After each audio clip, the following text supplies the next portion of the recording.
Los ataques de tiburones a personas, principalmente a surfistas, se han incrementado en los últimos años. Esto para mí no está nada chido porque soy una persona que le tiene mucho miedo a los tiburones. Un miedo ridículo, al grado de que si estoy nadando en el mar y pienso en un tiburón, salgo corriendo inmediatamente. Pero más allá de esto, que es una tontería porque vivo a cientos de kilómetros de cualquier costa, el tema es que sí hay un debate alrededor de estos ataques. Y hay quienes dicen que hay que regular a los tiburones para proteger a las personas, a los surfistas, y hay quienes dicen que hay que regular a las personas para proteger a los tiburones. Soy Pedro Gonmoc y soy un pecho frío.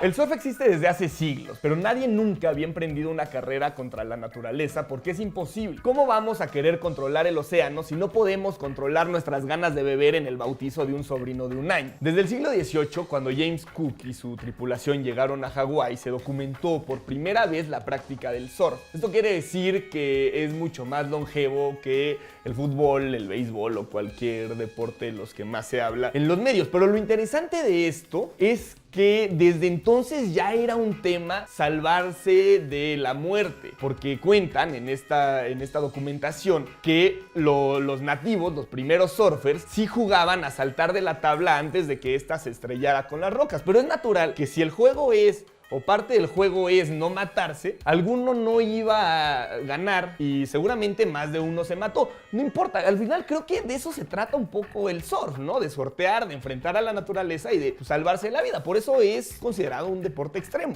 Los ataques no provocados de tiburones, esto quiere decir que no implican a un güey picándoles con un palito o lanzándoles piedras, se han incrementado en los últimos años. En 2011 se documentaron más o menos 80 y en 2015, que es el último año del que se tiene una documentación completa, se registraron ya 98. Es importante decir que más o menos la mitad de los ataques son a surfistas. Pero ¿por qué está sucediendo esto? Hay varias razones. La primera es, este es un dato contundente, anótenlo, la población mundial ha ido en aumento. Esto quiere decir que si hay más personas, es más fácil que haya un ataque de un tiburón. El otro dato, y este sí es realmente impactante, es que hay algunas zonas en las que sí el número de tiburones ha aumentado. Por ejemplo, en California, donde hay muchas medidas ambientalistas, se ha triplicado la población de tiburones. En 1950 había una tercera parte de los que hay ahora. Pero la razón real de estos ataques es otra vez, adivinaron, el calentamiento global.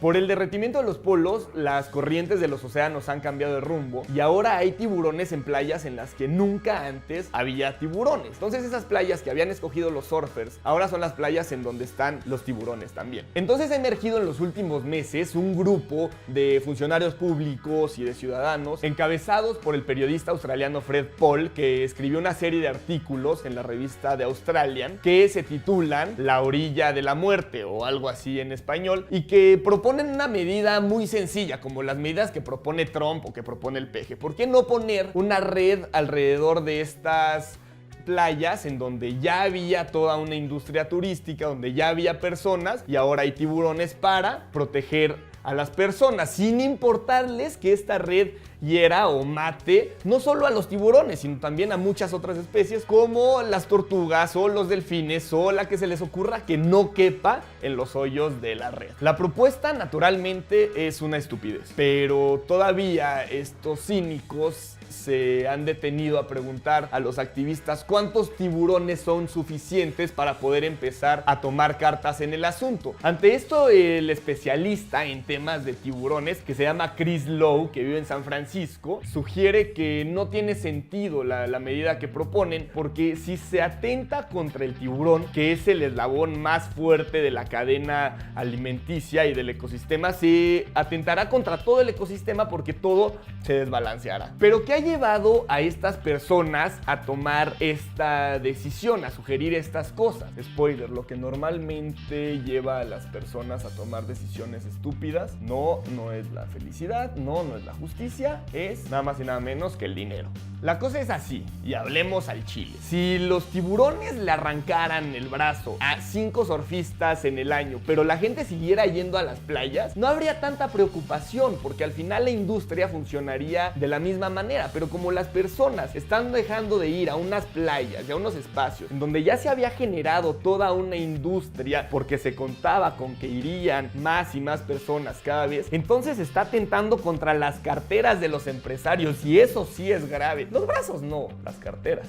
Entonces, mientras para el grupo que protege a los surfistas y a las personas que van a divertirse al mar, los argumentos son que cómo se le va a privar a los niños del mismo mar o que cómo se le va a privar a los deportistas acuáticos de un espacio para desarrollarse, los argumentos de los activistas son que cómo se le va a privar a los tiburones y al mismo ecosistema de, por ejemplo, vivir naturalmente. Y yo, que soy una persona que le tiene pavor a los tiburones, me da mucho más miedo que este tema sea una discusión real para una raza humana que por razones como una sopa de aleta mata alrededor de 73 millones de tiburones al año.